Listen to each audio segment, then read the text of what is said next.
ರುಚಿಯಾದ ಈರುಳ್ಳಿ ಗೊಜ್ಜು ಸವಿಯಲು ಸಿದ್ಧ.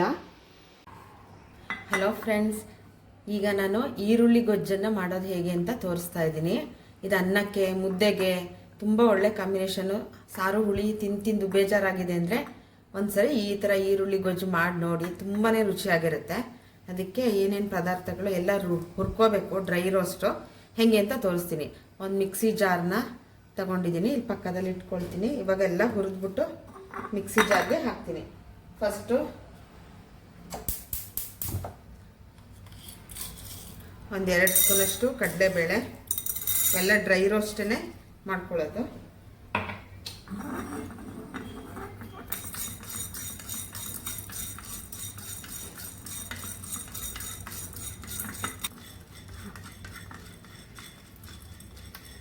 ಇವಾಗ ಹುರಿದಿರೋದಾಗಿದೆ ಕಡಲೆಬೇಳೆ, ಮಿಕ್ಸಿ ಜಾರ್ಗೆ ಹಾಕೋತಾ ಇದ್ದೀನಿ.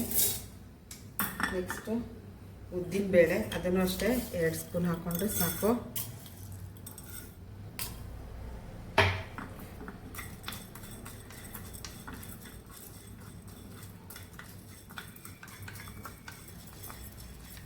ಉದ್ದಿನಬೇಳೆ ಹುರಿದಿದ್ದಾಗಿದೆ. ನೆಕ್ಸ್ಟು ಜೀರಿಗೆ,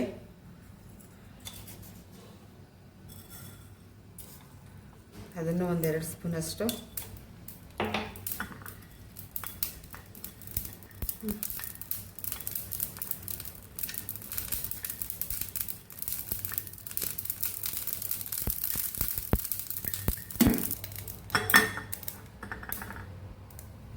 ಧನಿಯಾ ಕಾಳು, ಇದನ್ನು ಅಷ್ಟೇ 2-3 ಸ್ಪೂನಷ್ಟು.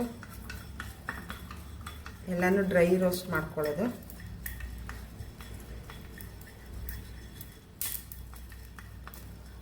ತುಂಬ ರುಚಿಯಾಗಿರುತ್ತೆ. ಅನ್ನಕ್ಕೆ, ಮುದ್ದೆಗಂತೂ ಒಳ್ಳೆ ಕಾಂಬಿನೇಷನು. ಖಂಡಿತ ಒಂದ್ಸರಿ ಟ್ರೈ ಮಾಡಿ. ಧನಿಯಾ ಆಗಿದೆ.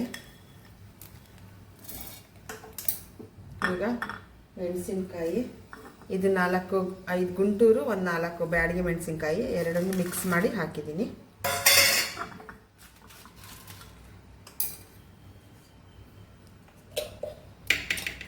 ಒಂದೇ 1 ಡ್ರಾಪ್ ಅಷ್ಟು ಎಣ್ಣೆ ಹಾಕ್ತೀನಿ. ಘಾಟ್ ಆಗಬಾರ್ದು ಅಂತ ಅಷ್ಟೆ.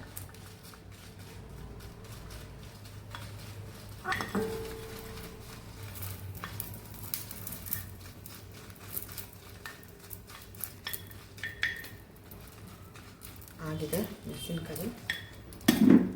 ಮಿಕ್ಸಿ ಜಾರ್ಗೆ ಹಾಕ್ತಾ ಇದ್ದೀನಿ. ಇವಾಗ ಹುರಿದಿದ್ದೆಲ್ಲ ಆಯಿತು. ಇದಕ್ಕಿವಾಗ 1 ತೊಳೆಯಷ್ಟು ಹುಣಸೆ ಹಣ್ಣು, ರುಚಿಗೆ ತಕ್ಕಷ್ಟು ಉಪ್ಪು,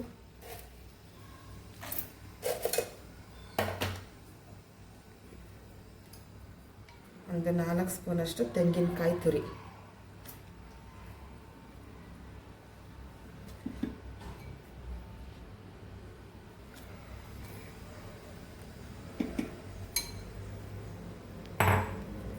ಈಗ ಇಷ್ಟನ್ನು ಸ್ವಲ್ಪ ನೀರು ಹಾಕಿ ನುಣ್ಣಗೆ ರುಬ್ಕೋಬೇಕು. ನನಗೆ ಇವಾಗ ನುಣ್ಣಗೆ ರುಬ್ಕೊಂಡು ಬಂದಿದ್ದೀನಿ ಮಿಕ್ಸಿನಲ್ಲಿ. ಈಗ ಒಂದು ಒಗ್ಗರಣೆಗೆ ಬಾಣಲೆ ಇಟ್ಟಿದ್ದೀನಿ. ಒಂದು 4 ಸ್ಪೂನಷ್ಟು ಕಡಲೆಕಾಯಿ ಎಣ್ಣೆ ಹಾಕ್ತಿದ್ದೀನಿ.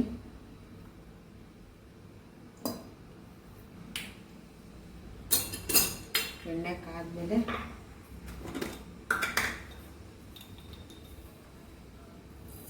ಸಾಸಿವೆ,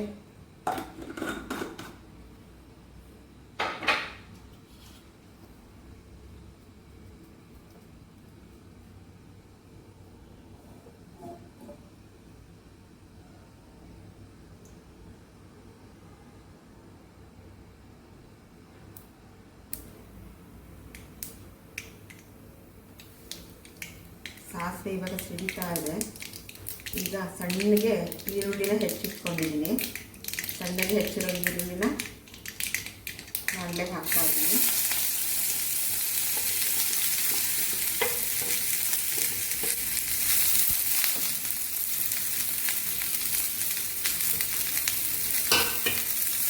ಇದು ಚೆನ್ನಾಗಿ ಕಂದು ಬಣ್ಣ ಬರೋ ತನಕ ಹುರಿಬೇಕು.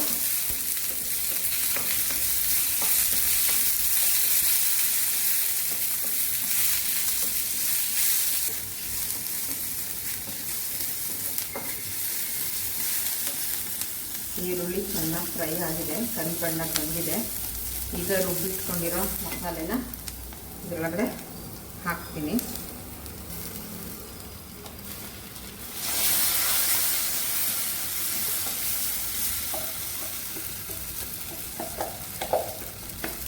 ಎಷ್ಟು ಬೇಕೋ ಅಷ್ಟು ನೀರನ್ನು ಹಾಕಿ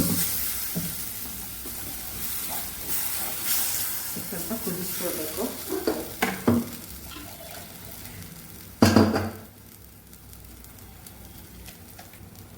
ಸ್ವಲ್ಪ ನೀರನ್ನು ಮಿಕ್ಸಿ ಜಾರ್ಗೆ ಹಾಕಿ ಒಳಗಡೆ ಹಾಕಬೇಕು.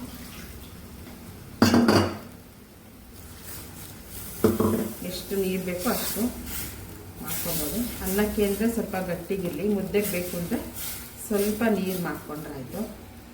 ಇವಾಗ ರೆಡಿ ಆಯಿತು ಗೊಜ್ಜು. ಸ್ವಲ್ಪ ಕುದಿಸ್ಬಿಟ್ರೆ ತುಂಬ ಚೆನ್ನಾಗಿರುತ್ತೆ. ಖಂಡಿತ ಟ್ರೈ ಮಾಡಿ. ರುಚಿಯಾದ ಈರುಳ್ಳಿ ಗೊಜ್ಜು ಸವಿಯಲು ಸಿದ್ಧ.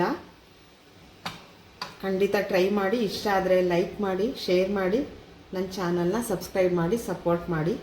ಧನ್ಯವಾದಗಳು.